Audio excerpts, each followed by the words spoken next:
მოგესალმებით. დღეს გლობალური deep state-ის მიერ დაკვეთილი პოლიტიკის გატარების გამო, რასაც მოხვება LGBT პროპაგანდა, ეროვნულ და ევროპულ იდენტობასთან ბრძოლა, არალეგალური მიგრაცია და ამის შედეგად გამოწვეული დანაშაულის ზრდა, რიგითი ევროპელი თავს ვეღარ გრძნობს ისე დაცულად, როგორც ადრე იყო. დღეს პირველ ადგილზე დგება გლობალური deep state-ის დავალებების შესრულება. ამას ეწირება ყველა ის ღირებულება, რასაც ჩვენ ევროპულ ღირებულებებად ვიცნობდით. ამ ევროპული ღირებულებების გამო იყო ევროკავშირი მიმზიდველი და სასურველი და ამიტომ წევრიანდებოდნენ მასში ქვეყნები, მაგრამ მართული ევროპული პოლიტიკური ელიტისა და ევრობიუროკრატიის მიერ გარედან ნაკარნახევი პოლიტიკის წარმოების პირობებში ევროპა უკვე ყოფილ ევროპად იქცა. დღეს ევროპაში სამიზნეშია ამოღებული ყველა ის ღირებულება, ყველა ის საყრდენი, რომელზეც თანამედროვე ევროპული მენტალიტეტი, პოლიტიკის კეთების წესები და ევროპული მსოფლმხედველობა იდგა. შევხედოთ ევროპულ მედიას. ევროპული მედია და მედია თავისუფლება იმ მნიშვნელობით, როგორითაც ის ჩვენ გვახსოვს, დღეს აღარ არსებობს. დღეს ის სრულად კონტროლდება deep state-ის მიერ და განსხვავებული აზრის გაქრობისა და მასთან ბრძოლის საქმეში თავისი მნიშვნელოვანი როლი აქვს. ევროპული მედია ამკვიდრებს ერთი აზრის დიქტატს, ისე როგორც დაუკვეთავს გლობალური deep state-ი. ამ მეთოდს ჩვენ ორველისეულ მეთოდს ვუწოდებთ. მის მიხედვით ნებისმიერი განსხვავებული მოსაზრება ხდება მედიის სამიზნე.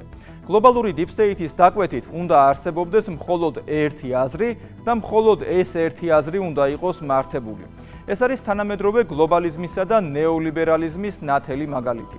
მართული მედია საშუალებების სამიზნე ხდებიან ის პოლიტიკოსები და პოლიტიკური პარტიები, რომლებისთვისაც მიუღებელია ევროპისთვის თავსმოხვეული გლობალისტური და ნეოლიბერალური დღის წესრიგი. ინგლისის ყოფილი პრემიერ-მინისტრი ლიz ტრასი ამბობდა, რომ დღეს ინგლისში არც სიტყვის თავისუფლება არსებობს და არც დამოუკიდებელი მედია. ორივე კონტროლდება deep state-ის მიერ. შესაბამისად იბლოკება ყველაფერი, რაც ეწინააღმდეგება გლობალური ძალის ინტერესებს. ამიტომაც არ მისცეს საშუალება ქართული ოცნების დამფუძნებლის ბიძინა ივანიშვილის ადვოკატებს ევროპულ მედიაში გამოექვეყნებინათ deep state-ის ერთ-ერთი ფინანსური ინსტრუმენტის მამხილებელი ინფორმაცია. ახლა შევხედოთ მდგომარეობას ევროპაში ადამიანის უფლებების მხრივ. ევროპის ღირებულებების ძირითადი საყრდენი ყოველთვის იყო ადამიანის უფლებები, მაგრამ დღეს ის მხოლოდ ბუტაფორიად არის ქცეული. ევროპელი მოქალაქის ფუნდამენტური უფლებები დღეს სრულად არის დაკრინებული და შექმნილია გარემო, სადაც ევროპელი მოქალაქე არალეგალური მიგრაციისა და გაზრდილი კრიმინალის გამო თავს უსაფრთხოდ ვერ გრძნობს. უპირველესი და ფუნდამენტური უფლებაა არჩევანის თავისუფლება, პოლიტიკურ პროცესში მონაწილეობის უფლება და საკუთარი პოლიტიკური არჩევანის დაფიქსირება. ამ მიმართულებით დღეს ევროკავშირი ნამდვილად აღარ ჰგავს საკუთარ თავს. საფრანგეთის, გერმანიისა და რუმინეთის ფონზე შეგვიძლია ვთქვათ, რომ ევროკრატები გლობალური deep state-ის დაკვეთას ასრულებენ. დაკვეთა კი მოსახლეობის სრულ მორჩილებაში ყოფნას, ასევე პოლიტიკური ოპონენტების მოშორებასა და მათ გაშავებას გულისხმობს. აქვე ვთქვათ მუდმივი შავი პიარი მათ წინააღმდეგ მედიის საშუალებით. შედეგად ვიღებთ ტენდენციას, რომელიც აჩვენებს, რომ ევროპელ ამომრჩეველს ხმისა და პოლიტიკური არჩევანის უფლებას ართმევენ. ამას ემატება ისიც, რომ რიგითი ტრადიციული ცხოვრების წესის მქონე ევროპელი გიჟური LGBT პროპაგანდის გამო ვერ ახერხებს დაიცვას საკუთარი ტრადიციული და ოჯახური ღირებულებები. კონტინენტზე მიმდინარე ომისა და ეკონომიკური კრიზისის გამო მომავლის რწმენა აქვს დაკარგული. საერთოდ რა ღირებულებების დაცვაზე შეიძლება იყოს საუბარი მაშინ, როდესაც ევროკავშირის 18-მა წევრმა სახელმწიფომ დეკლარაციით აიღო ვალდებულება LGBT უფლებებისა და პროპაგანდის კიდევ უფრო განვითარებასა და სავალდებულოდ ქცევაზე. ეს ვითარება კარგად აჩვენებს თუ რაზე არის დღეს ორიენტირებული ევროპული კანონმდებლობა. ევროპელი მოქალაქის ინტერესების დაცვის ნაცვლად ორიენტირებულია LGBT პროპაგანდაზე, ტრადიციულ ცხოვრების წესთან ბრძოლასა და ევროპული იდენტობის გაქრობაზე. ევროპის ყოფილ ევროპად ქცევაში თავისი დიდი როლი აქვს ომს უკრაინაში ყველა თანმდევი შედეგით.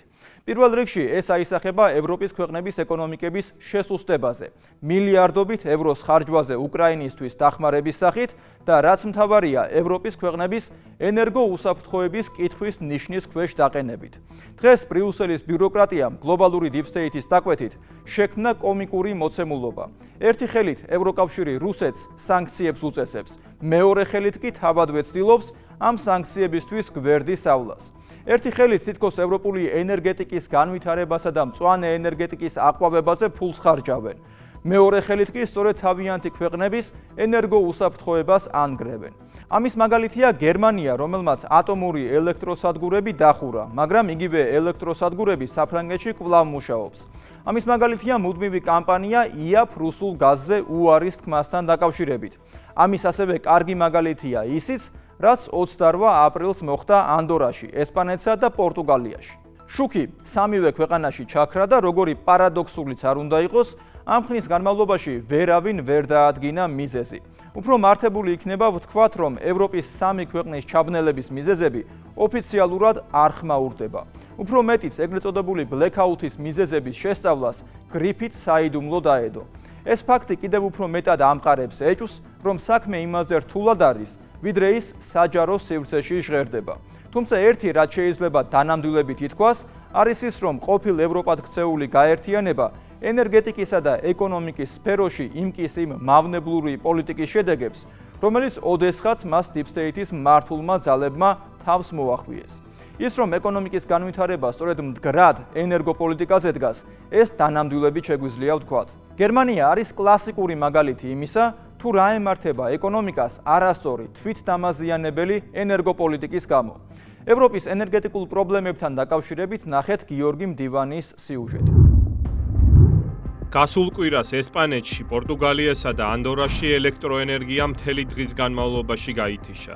იბერიის ნახევარკუნძული სრულად ჩაბნელდა. ყველა დიდი ქალაქი გაჩერდა. ხალხი ლიფტებში გაიჭედა. რკინიგზის სადგურები და აეროპორტები მწყობრიდან გამოვიდა. ეს ყველაფერი ძალიან შემაშფოთებლად გამოიყურებოდა. ასეთი რამ ევროპულ კონტინენტს დიდი ხანია არ უნახავს. ეს არ იყო უბრალოდ ელექტროენერგიის გათიშვა. ეს იყო ქვეყნების სრული პარალიზება, ინტერნეტის და ტრანსპორტის წვდომის გარეშე დარჩენა. მოსახლეობის ერთადერთი იმედი რადიო იყო, რაც არც თუ ისე ბევრ მოქალაქეს შემორჩა. შუქნიშნების გამორთვამ სატრანსპორტო ქაოსი გამოიწვია. ყველა სუპერმარკეტი დაიხურა, ბანკომატებიც აღარ მუშაობდა. მას შემდეგ, რაც მატარებლის ელემენტი განიმუხტა და ყველაფერი გაჩერდა, საპირფარეშოები აღარ მუშაობდა. ეს ძალიან სულელურია, რადგანაც ყველაფერი ელექტრონული იყო. ხელების დაბანვაც კი შეუძლებელი იყო. მთელი ესპანეთი და პორტუგალია დეზორიენტირებული იყო. ხალხმა არ იცოდა რა ექნა. ლისაბონში და პორტოში მეტრო გაჩერდა. ესპანეთში საგანგებო მდგომარეობა გამოაცხადეს. ხალხი უბრალოდ ერთ ადგილას იყო გაშეშებული და ელექტროენერგიის აღდგენას ელოდებოდა. კაფეები და საცხობები მთელი ქვეყნის მასშტაბით გაჩერდა. ბევრ მათგანს პროდუქცია გაუფუჭდა. 100-მდე ნამცხვარი გაფუჭდა და გადავაგდეთ. ერთად შეკრებილი სტუდენტები რადიოს უსმენდნენ სიახლის მოლოდინში. ესპანეთის პრემიერ-მინისტრმა საკუთარი მოსახლეობა დაამშვიდა, რომ აუცილებლად გაარკვევენ იმ მიზეზებს, თუ რამ გამოიწვია ელექტროენერგიის საყოველთაო გათიშვა. სპეციალისტებმა ჯერ ვერ განსაზღვრეს, თუ რამ გამოიწვია ელექტროენერგიის მოწოდების შეწყვეტა და ეს დადგინდება. ყველა შესაბამისი სახელმწიფო სტრუქტურა და კერძო კომპანიები მუშაობენ კოორდინირებულად, რომ გაიგონ თუ რა მოხდა. ანალიზდება პოტენციური მიზეზები, თუმცა კვლავ დაჟინებით ვიტყვი, რომ ჰიპოთეტურად არაფერია გამორიცხული. გამოცემა El País-ის ინფორმაციით ესპანეთის ეროვნულმა სასამართლომ გრიფით საიდუმლო სტატუსი მიანიჭა გამოძიებას, რომლის მიზანი ელექტროენერგიის მასიური გათიშვის მიზეზების დადგენაა. მილიონობით ადამიანი დაპაუზდა, მთელი ნახევარკუნძული შეფერხდა. უკვე მეორე კვირა იწურება იმ კატასტროფის შემდეგ და ზუსტი ოფიციალური მიზეზი თუ რამ გამოიწვია ეს ყველაფერი ჯერ კიდევ არ გაუჟღერებიათ. თან საინტერესო ისაა, რომ რადიკალურად სხვადასხვა ვერსიები გავრცელდა იმის შესახებ, თუ რამ გამოიწვია პირენეის სრული კოლაფსი. ანდალუსიის ხელმძღვანელმა ხუანმა მორენომ განაცხადა, რომ ეს კიბერშეტევის ბრალი იყო. ვიღაცეების აზრით კი ამინდის სრულების გამო მოხდა ყველაფერი. ყველაზე კონკრეტული მიზეზი კი მემარჯვენე ვოქსის ლიდერმა სანტიაგო აბასკალმა დაასახელა. ესპანეთის პრემიერი და მავნებლური მწვანე პოლიტიკა დაადანაშაულა ამ კოლაფსში. ამ ვერსიას როგორც მინიმუმ აქვს არსებობის უფლება, რადგანაც მასობრივ გათიშვამდე ელექტროენერგიის 55% განახლებად ენერგიაზე, იგივე მწვანე ტექნოლოგიებზე, მზის ენერგიაზე მოდიოდა და უეცრად 5 წამში 15 გიგავატი ენერგია გაითიშა. მას შემდეგ, რაც ელექტროენერგიის მიწოდება აღდგა, ადგილობრივი მოსახლეობის სიხარულს საზღვარი არ ჰქონდა. ეს ევროპული ენერგოკრიზისის ერთეული შემთხვევა არაა. რუსეთ-უკრაინის ომმა და ევროკავშირის გაუაზრებელმა და ხშირ შემთხვევაში თვითდამაზიანებელმა ენერგოპოლიტიკამ კონტინენტის ენერგოუსაფრთხოება მეტისმეტად შეარყია. The war in Ukraine. უკრაინის ომმა და ენერგოკრიზისმა პირდაპირ ზეგავლენა მოახდინა ჩვენს ეკონომიკებზე და მოქალაქეებზე. მოქმედების დროა. To act. ისეთი ევროკრატიც კი, როგორც შარლ მიშელია პირდაპირ აღიარებდა, რომ მოქმედების დრო იყო. ოღონდ აღარ დაუკონკრეტებია, როგორი მოქმედების.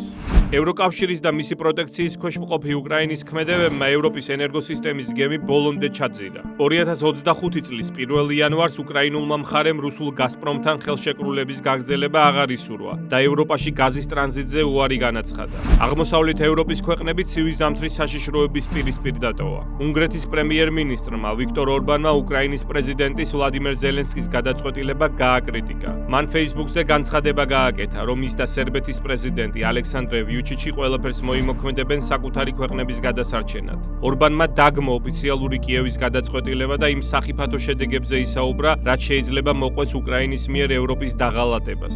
უკრაინის პროვოკაციული ქმედება ფასების მნიშვნელოვან ზრდას გამოიწვევს ენერგომატარებლებზე, რაც აღმოსავლეთ ევროპის ქვეყნებისთვის დიდი გამოწვევა იქნება. ცოტა ხნის წინ ორბანი ვიუჩიჩს შეხვდა, რათა მათ ერთობლივი გეგმა შეიმუშაონ კრიზისისგან თავის დასაღწევად. ბელგრადში ოფიციალური ვიზიტისას ორბანმა საკმაოდ შემაშფოთებელი შეფასება გააკეთა. მისი განცხადებით უნგრეთის ბენზინგასამართ სადგურებზე საგანგაშო მდგომარეობაა. ბოლო რამდენიმე დღის განმავლობაში მსოფლიოში ევროპული ენერგომომარაგებისთვის დამანგრეველი ფაქტები დაფიქსირდა. დიდმა ბრიტანეთმა გათიშა გაზის მიწოდების ხაზები, რომლის მეშვეობითაც გაზი უნგრეთს მიეწოდებოდა. ევროპა ახალი ენერგოკრიზისისკენ მიემართება.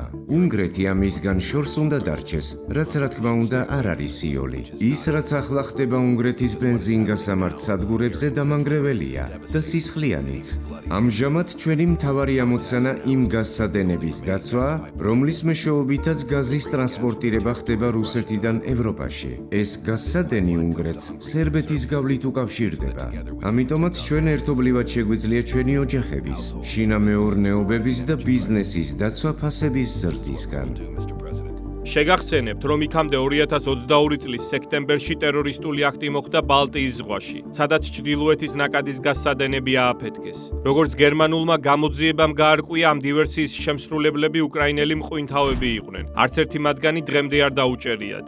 ევროპის ენერგეტიკული პოლიტიკის კრახი უკრაინის ომამდე დაიწყო. უბრალოდ ამ ომმა ეს პროცესები დააჩქარა. ევროპის ენერგეტიკულ წარუმატებლობას თავისი სახელი აქვს და თავისი ავტორები ჰყავს. 2019 წელს ევროკომისიის პრეზიდენტმა ურსულა ფონ დერ ლაიენმა ევროკავშირის მწვანე პოლიტიკის ეგრეთ წოდებული Green Deal-ის ამბიციურ გეგმაზე ამაყად აუწყა ყველას. Our goal is ჩვენი მიზანია ჩვენი ეკონომიკის პლანეტასთან ერთგვარად შერიგება. ჩვენი მოსახლეობისა და წარმოების შერიგება ჩვენს პლანეტასთან, რათა ეს ყველაფერი ჩვენი ხალხისთვის მუშაობდეს. ევრობიუროკრატიამ უცნაური ტერმინების გამოყენება დაიწყო, როგორიც იყო მაგალითად კლიმატურად ნეიტრალური. მათი განცხადებით 2050 წლისთვის ევროკავშირი კლიმატურად ნეიტრალური უნდა გამხდარიყო, რაც მარტივიანით ნახშირორჟანგის გამოყოფის ნულამდე შემცირებას გულისხმობდა. ეს ყველაფერი მალე ევროკავშირის ქვეყნების საკანონმდებლო ვალდებულებად იქცა.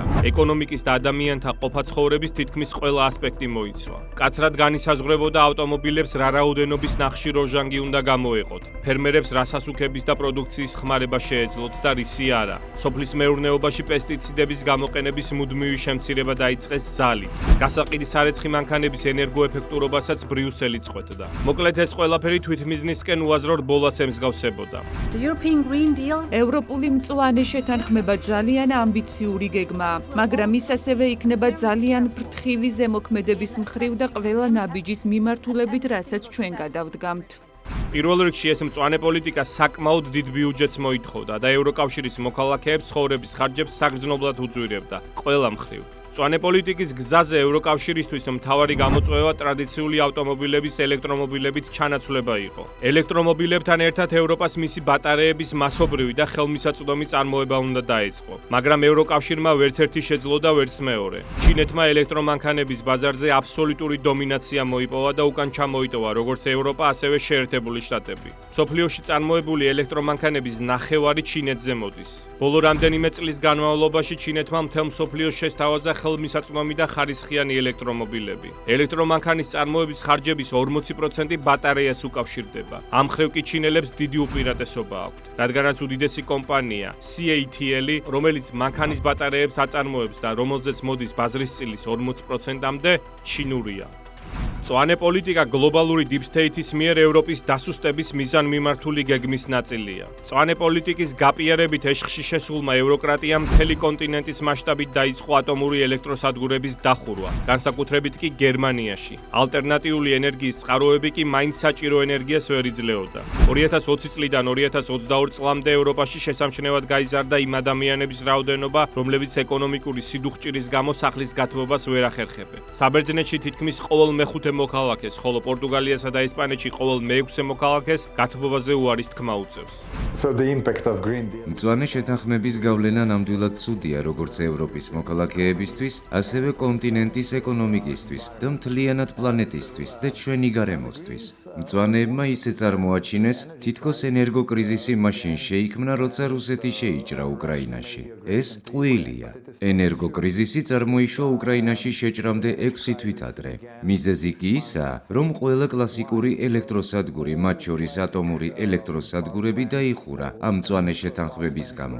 ეს იყო მწვანეების მცდელობა, რომ ყველაფერი ალტერნატიულ ენერგიაზე გადასულიყო. ჩვენ ყოველთვის ვამბობდით, რომ ეს არარეალურია, მაგრამ მწვანეებს არ სურდათ ჩვენი გაგონება. შეიქმნა ენერგოდეფიციტი და შესაბამისად გაიზარდა ფასი ენერგიაზე.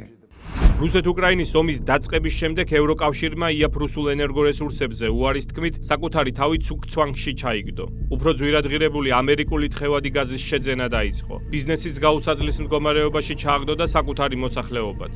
გერმანია მაგალითად ისეთ სავალალო მდგომარეობაში ჩავარდა, რომ 2022 წლის ბოლოს ნახშირის ელექტროსადგურების მუშაობა განაახლა. ევროპის მწვანე შეთანხმება ავანტიურა აღმოჩნდა ამ სიტყვის სრული მნიშვნელობით, რომელმაც წარმატების მაგივრად საკუთარი ენერგოკოლაფსით დააჩქარა.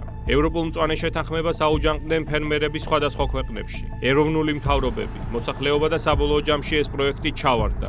ამერიკული Foreign Policy გასულ წელს წერდა, რომ ევროპის კლიმატური გეგმა არ მუშაობს. ბებერმა კონტინენტმა მკაცრი ეკოლოგიური სტანდარტები დააწესა, რისი შესრულებაც არ შეუძლია. კი მაგრამ ვინ აიძულებდა ევროკომისიას ამ ყველაფერს? ევროპის ენერგოკრიზისზე ვინ აიღებს პასუხისმგებლობას? ევროკომისია სურს, რომ 2040 წლისთვის ნახშირ ორჟანგის გამოყოფა შემცირდეს 90%-ით. იდეოლოგიურად ეს სიგიჟეა. ყოველწლიურად ჩვენ დაგვჭირდება 15 მილიარდის ხარჯვა, რაც ჩვენი მშპ-ს 10%-ია. ტემპერატურის შემცირება კი მოხდება 0.1 გრადუსამდე. ვინ აიღებს ამ ტვირთს? ცხადია ფერმერები, ბიზნესები, მოქალაქეები. მწვანე შეთანხმება რეალურად არაა შეთანხმება. მწვანე კანონმდებლობით შიდაწვის ძრავების აკრძალვა საფრთხეს შეუქმნის ევროპულ კონკურენტუნარიანობას, გაანადგურებს ინოვაციებს. აქედან პოლიტიკოსები უქადაგებენ შეერთებული შტატების მთავრობას, რომელიც საკუთარი ეკონომიკის განვითარებაზეა ორიენტირებული. ევროკავშირს სურს მწვანე კანონმდებლობის შემოღება და ამ დროს ამერიკა და ჩინეთი ცვლიან მსოფლიოს. ჩვენ კოსმეტიკური ცვლილებები კი არ გვჭირდება, არამედ ფუნდამენტალური რეფორმები. შეერთებულმა შტატებმა ჯერ კიდევ რუსეთ-უკრაინის ომამდე გაათვითცნობიერა მწვანე პოლიტიკის სრული სიგიჟე და პარიზის კლიმატის შეთანხმება 2020 წელს დატოვა. ევროკავშირი მაშინვე უნდა მიხვდარიყო, რომ კლიმატის ლიბერალური პოლიტიკა არაეფექტურია და პირიქით კონტინენტს ეკონომიკურად დიდ ტვირთად დააწვევა. მაგრამ deep state-ის მიერ მართულმა ევრობიუროკრატიამ მისთვის ჩვეული სიბრიყვით მთელი ფსონი გარედან თავს მოხვეულ მწვანე პოლიტიკაზე დადო და საბოლოო ჯამში წააგო. ფსონად კი ევროკრატიამ საკუთარი ქონება და აქტივები კი არა, არამედ ევროპული მოსახლეობის ეკონომიკური კეთილდღეობა და მომავალი დადო. ევროპის ენერგეტიკაში დაღმასვლის სპირალი ჯერ მხოლოდ იწყება. ამის შედეგები უკვე ჩანს, მაგრამ დროთა განმავლობაში კიდევ უფრო მეტი გამოჩნდება. მიზანი ევროპის ყოფილ ევროპად ქცევა. ევროკავშირთან როგორც შტატების გეოპოლიტიკურ კონკურენტთან ბრძოლის პროცესი განსაკუთრებით 2006 წელს გააქტიურდა, როცა ევროკავშირის ეკონომიკამ ამერიკის ეკონომიკას ტრილიონ ნახევარი ევროთი აჯობა. შემუშავდა გეგმა, რომლის მიხედვით Deep States მისი დომინაციის მთავარი ბერკეტისთვის, შეერთებული შტატებისთვის, გეოპოლიტიკური კონკურენციის უნარის მქონე ევროკავშირი უნდა ჩამოეშორებინა. მას შემდეგ შეუქცევადად მიმდინარეობს ევროპის ფუნდამენტური ღირებულებების ნგრევა და ევროპის ქვეყნების ხელოვნურ პრობლემებში გახვევა. ამ ყველაფერმა საბოლოოდ ევროპა როგორც გლობალური პოლიტიკური პოლუსი უნდა გააქროს და მორჩილ ტერიტორიულ ერთეულად აქციოს. ამაში კი ევროპის ენერგეტიკული უსაფრთხოების რღვევას არსებითი როლი აქვს. მე იოანე შაიშმილაშვილი ვარ. გვიყურეთ კვირაში 4 ჯერ 21 საათსა და 15 წუთზე დროებით.